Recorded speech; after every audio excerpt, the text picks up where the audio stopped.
محبت ایک راز ہے جو زبان سے ادا نہیں ہوتا، یہ دل سے دل تک پہنچتا ہے، اور اسی راز کو جاننے کے لیے ہمیں جھانکنا ہوگا ایک ایسی شخصیت کی زندگی میں جس کی شاعری نے صدیوں کے فاصلے مٹا دیے، جن کے کلام نے روحوں کو جگا دیا، اور جس کا پیغام آج بھی دنیا کے ہر کونے میں گونج رہا ہے۔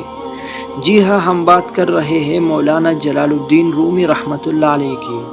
آج کی ویڈیو میں ہم جانیں گے رومی کی حیرت انگیز زندگی کا سفر، شمس و تبریزی سے ان کے پراسرار ملاقات، مثنوی معنوں کے پیچھے چھپا راز، اور رومی کا وہ پیغام جو آج بھی دلوں کو روشن کرتا ہے۔ اگر آپ بھی عشق، عرفان اور روحانی طاقت کو محسوس کرنا چاہتے ہیں تو یہ ویڈیو آخر تک ضرور دیکھیں۔ مولانا رومی کا اصل نام محمد جلال الدین بلخی تھا۔ وہ 30 ستمبر 1207 کو شہر بلخ موجودہ افغانستان میں پیدا ہوئے، ایک ایسا وقت جب دنیا شدید سیاسی اور سماجی انتشار سے گزر رہی تھی۔ ان کے والد بہاؤالدین ولد ایک مشہور عالم دین، فقیہ اور صوفی تھے۔ ان کے علم و فضل کا شہرت دور دور تک پھیلا ہوا تھا، لیکن جب منگولوں کے حملوں نے خراسان کو تہس نہس کرنا شروع کر دیا تو وہ اپنے خاندان کو لے کر ہجرت پر مجبور ہو گئے۔ یہ ہجرت صرف زمینی نہیں تھا، یہ ایک روحانی سفر کا آغاز تھا۔ بلخ سے نشاپور، بغداد، حلب، دمشق ہوتے ہوئے بالآخر وہ قونیہ موجودہ ترکی میں پہنچے، جہاں رومی نے اپنا مستقل ٹھکانہ بنایا۔ قونیہ اس وقت علم، صوفیہ اور ثقافت کا مرکز بن چکا تھا۔ رومی نے اپنی تعلیم والد سے حاصل کی، پھر شام اور حلب کے علمی مراکز میں جا کر فقہ، تفسیر، فلسفہ اور منطق میں مہارت حاصل کی۔ جلد ہی وہ قونیہ میں ایک ممتاز عالم اور مدرس بن گئے، مگر اس وقت رومی کا سفر ایک عالم دین تک محدود تھا۔ انہوں نے ابھی تک وہ راستہ اختیار نہیں کیا تھا جو ان کے کلام کو روحانی انقلاب میں بدلنے والا تھا۔ یہ سب کچھ اس وقت بدلا جب ایک دن ان کی ملاقات ہوئی ایک مجذوب، پراسرار اور خدا رسیدہ شخص سے۔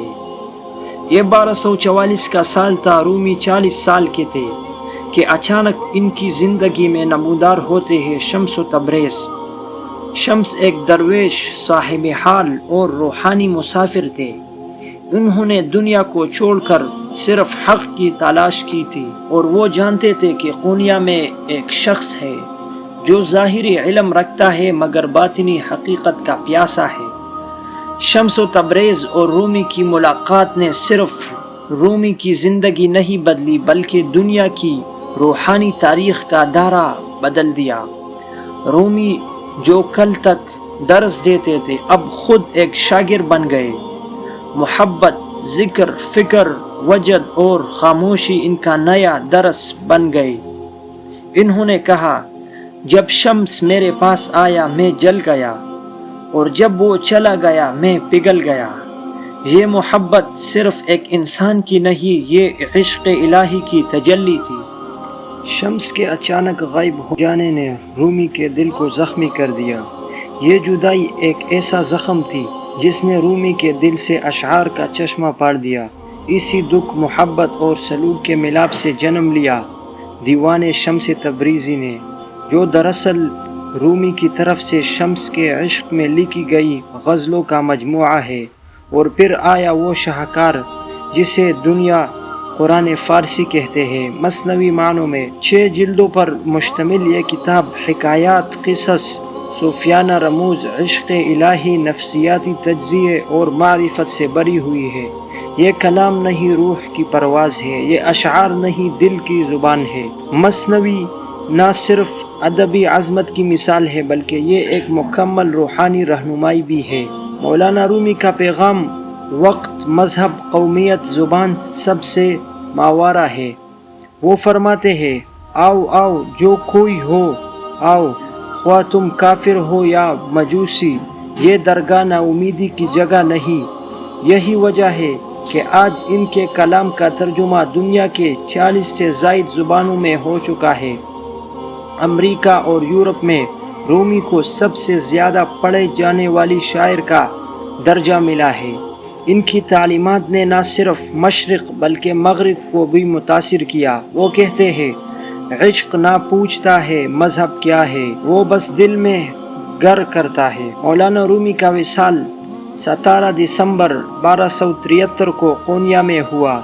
ان کا جنازہ ایک ایسا منظر تھا جہاں مسلمان، عیسائی، یہودی سب شریک ہوئے، کیونکہ مولانا صرف ایک مذہب کے نہیں انسانیت کے شاعر بن چکے تھے۔